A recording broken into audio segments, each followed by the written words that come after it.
and welcome back to Horn Methods Lesson 1B. This is the one where we play our first notes on the horn, we make our first sounds.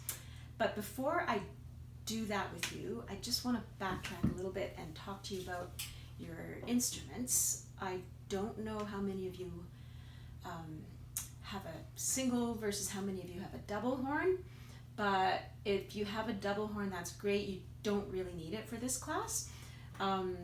But it's fine because a double horn is the F horn on this side combined with a B flat horn on that side, and we will for the most part just be talking about the F horn. So for a beginner it's much easier to have a single horn. For one thing, it's just half the weight, so it's much easier to lift up, and for little kids who are only grade 6 or 7, it's nice not to have the heft of the double horn.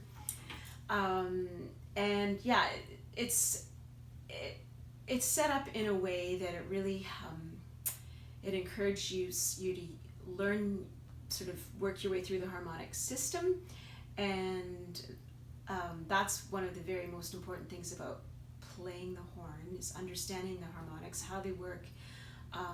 It will relate to so many things like transposition, and we'll get to that maybe halfway through down the road. Eventually we'll talk about transposition, and if you understand the harmonic system or the harmonic series, I think it'll help you understand the concept of transposition as well.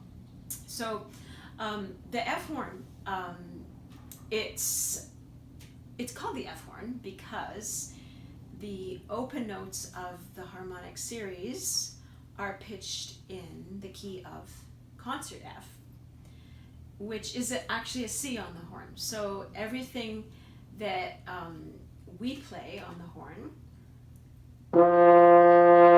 is not going to be, we'll be looking at a C, but it's not a C as a piano would play it, or a flute player, and any instrument pitched in C. So it's a concert F. So if we're asked to play a concert F, it means we play our C. And they're the very first notes we're going to learn on the horn, so they're all built around that C chord. I hope this makes sense so far. All open notes. I've posted quite a few pages from this book, the Dale Clevenger Horn Methods, and it's a really good resource for if you are a beginning horn player, or if you're starting a beginning horn player.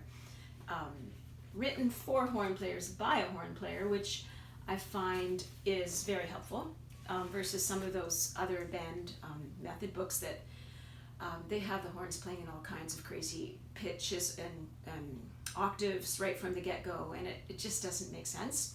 So it's nice that this is actually by a horn player. He was the principal horn of the Chicago Symphony for many years, so he knows what he's talking about, and we'll be mostly working from this book. I have just, I think, posted the first 13 or 14 pages of exercises that I want you to try working your way through. They'll go fast because it's all the same notes, so don't be overwhelmed when you see the number of pages.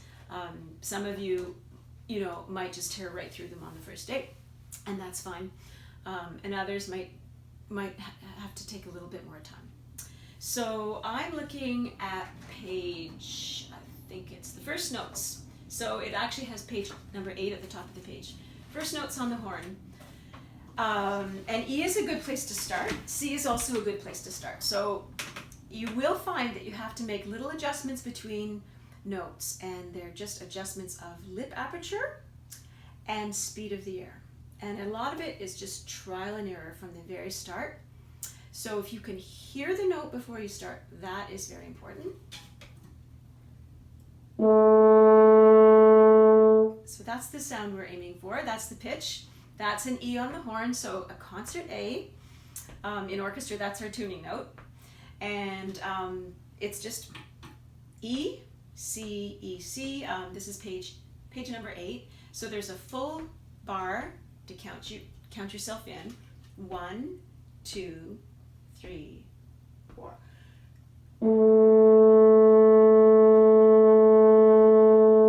And a rest.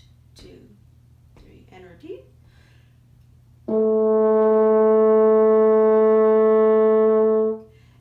C. Hear the C. The C, you're just going to have to open just maybe a tiny bit and slow the air down a little bit. When we think about aiming for lower notes, we think about blowing more of a warm air. And when you're aiming for higher pitched notes, then it's more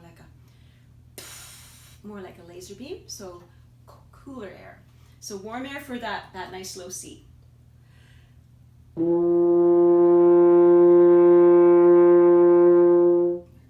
then E, C. So jumping down the line, it's 3 E's, 3 C's, and then E, C, E.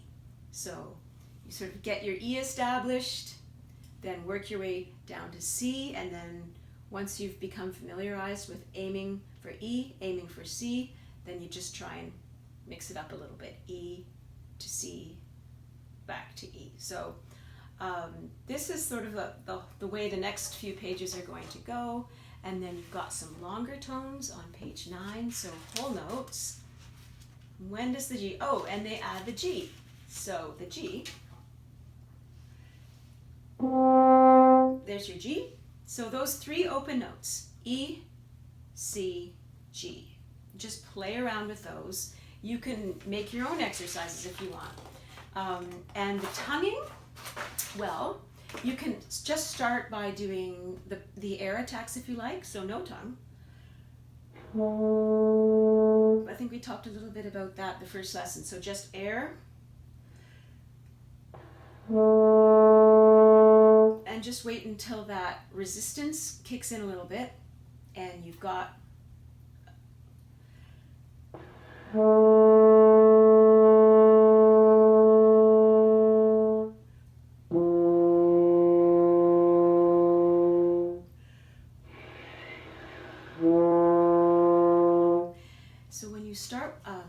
with the air and no tongue, it gives you a pretty good idea of how wide or how narrow that opening is going to have to be. And so for a G,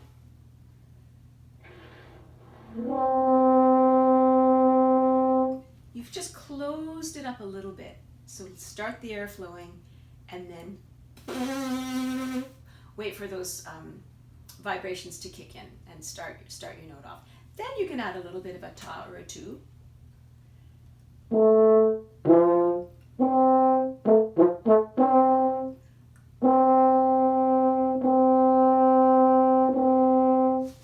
And if you see this marking, this is on page 11, there's a line, a continuous line, but it's interrupted by these little upside down V's or these little mountains.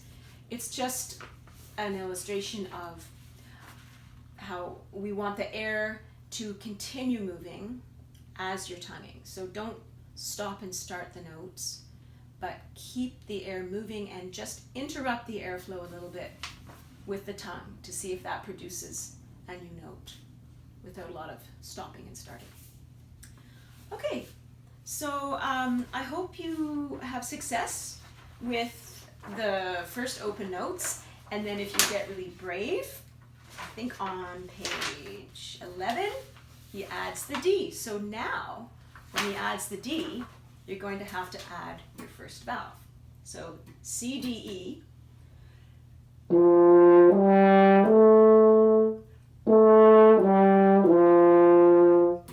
There's D. So open, 1, open. And if you want to go all the way up the scale to G, first 5 notes.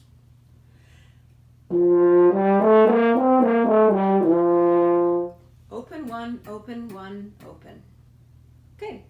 There's a fingering chart at the very beginning of the book, which I've also included. And if you want to go past G, by all means go past G.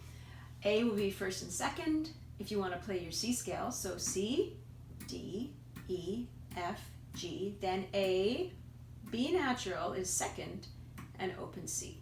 So there's your C scale. And once you've got your C scale, then you've got endless possibilities. You can play anything. So I think that's going to be it for today.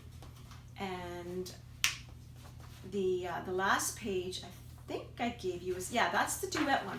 So if you have somebody in your bubble who's also in this class that you want to try playing a horn duet with, you can play 1, 2, 3. Yeah, there's 3 little duets on this page. So Aunt Rhody, Rhody's aunt, first little man, second little man. So first horn, second horn, bell 1, bell 2. And you can have some fun there. All right, I hope you have fun with this, and we'll see you next week.